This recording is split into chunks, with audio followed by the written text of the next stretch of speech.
Laurent Cabrol, il va nous présenter un personnage formidable, un passionné météo, qui est un amateur plus qu'éclairé, qui s'appelle Paul-Frédéric Cassé. Ouais. Où vous l'avez trouvé? En France, vous savez, pour les prévisions, il y a bon, les grands standards, Météo France, Météo Consult, bon, les grands. Et puis après, il y a un certain nombre d'amateurs. Il y a énormément en France, il y a des milliers de gens qui adorent la météo, parce que les Français adorent la météo. Ah oui, oui. Et Paul-Frédéric, que l'on va voir, c'est un monsieur qui habite dans le Tarn, un jeune homme qui habite dans le Tarn, à côté de Mazamet, je suis pas allé chercher bien loin, à côté de chez moi. Et il fait partie de ces milliers de gens qui sont fanas et qui veulent vivre de leur passion, qui veulent ensuite en vivre en travaillant dans les journaux et dans les télés locales. Et regardez comment il travaille, c'est incroyable. Regardez comme il est sympathique, ce garçon. Pas de doute, nous sommes bien dans le département du Tarn. Nous, les passionnés, c'est à la couleur du ciel que l'on reconnaît l'endroit où nous habitons. Et nous avons, nous aussi, notre monsieur météo. Et pas n'importe lequel, il s'appelle Paul-Frédéric Cassé. Il habite tout près, là.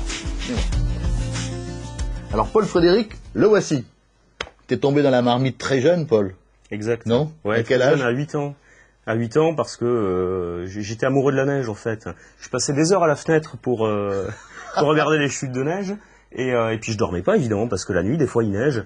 Donc je me suis dit il faut que je fasse de la prévision pour m'épargner la nuit, pour que je puisse dormir un petit peu. Et Paul-Frédéric Cassé lui fait de la véritable prévision. D'abord cette prévision, elle est scientifique. Regardez comment il procède. D'où viennent ces cartes, Paul-Frédéric? Alors moi je pars d'une analyse des données météorologiques, des modèles que nous fournissent les Allemands, les Anglais. Ouais. Ensuite je les transpose ces modèles au département du Tarn et j'essaie de faire une bonne prévision. Et voilà. Alors la prévision bien sûr, ça nécessite quand même un minimum de confrontation avec tes petits copains, ceux qui sont sur Internet aussi et qui essaient de faire leurs prévisions. Donc tu communiques avec eux pour confronter? Oui, bien sûr. On est des milliers de passionnés en France. Donc on va sur les forums, on partage nos avis, on discute autour des prévisions, ce qui me permet de me juger un petit peu au niveau de la prévision. Voilà. Et des prévisions qui sont fiables. La preuve, tu as une profession, tu es formateur, mais tu vas essayer de vivre de la météo. T'aimerais bien en vivre? Oui, effectivement, j'essaie d'en vivre. D'ailleurs, je commence avec des chroniques radio. Je fais la météo en direct sur une radio qui diffuse sur le Languedoc-Roussillon, sur Midi-Pyrénées, et puis progressivement, vous voyez, je fais de la prévision aussi pour des journaux tels que celui-ci. Oui, qui est le plus petit quotidien de France, la Montagne Noire.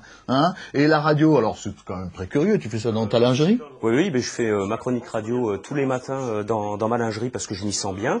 Et puis ici, dans ce bureau, j'ai installé un petit fond vert, j'ai créé un petit studio d'enregistrement où je joue au présentateur météo. Progresser d'ouest en est.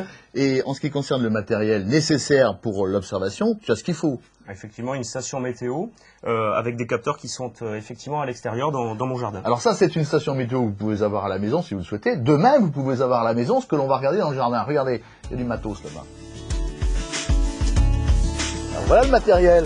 Magnifique. Ouais, qu'y a-t-il ici? En fait, ici, nous avons la partie thermomètre, hygromètre pour l'humidité, la partie pluviomètre pour savoir combien il est tombé d'eau, finalement. Ouais.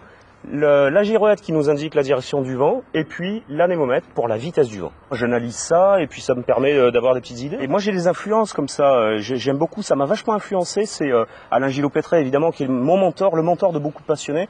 Et puis toi Laurent, alors bouge-toi les oreilles, tu vas voir, parce que tu vas être gêné, j'en suis persuadé. J'adore ta passion, tu es passionné, c'est ça que j'aime moi. En fait tu parles, tu présentes la météo avec le cœur.